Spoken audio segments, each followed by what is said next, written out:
मोहम्मद आदिल पूछते हैं कि मुफ्ती साहब, सैलाब के अंदर डूबने वाले को गुस्ल देने का क्या हुक्म है, इसके बारे में थोड़ी सी रहनुमाई करें।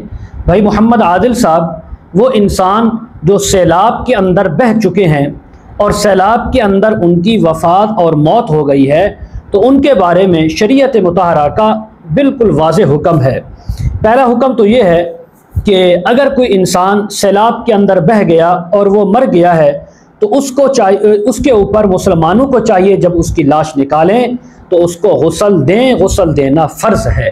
हाँ, अगर बाद मुसलमानों ने उसको गुस्ल न दिया और जनाजा पढ़ लिया तो अब इसके बारे में क्या हुक्म है, तो इसके बारे में भी शरीयत का मुख्तसर और वाज़ेह हुक्म है कि अगर मुसलमानों ने उसको गुस्ल नहीं दिया तो सैलाब में बहने की वजह से, पानी में बहने की वजह से नमाज जनाजा तो ठीक हो गई, क्योंकि उन्होंने उसकी नमाज पढ़कर उसको दफन भी कर दिया, तो वो उसकी नमाज जनाजा भी ठीक हो गई और उसको दफन कर दिया, ये भी ठीक है, इसलिए कि वो पानी के अंदर धुल कर आ रही थी।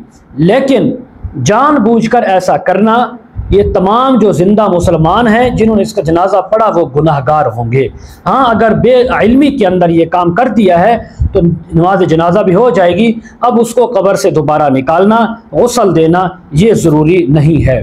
और दूसरी बात, सैलाब के अंदर लाश बह कर आई, अब पता नहीं है कि ये मुसलमान है या काफिर, तो उसके बारे में क्या हुक्म है उसके जनाजे का, गुस्ल का।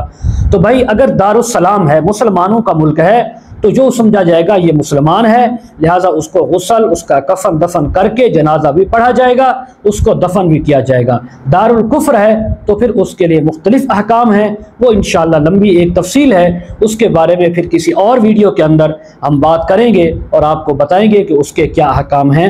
अल्लाह ताला हम सबको शरीयत मुतहरा पर अमल करने की तौफीक अता फरमाए।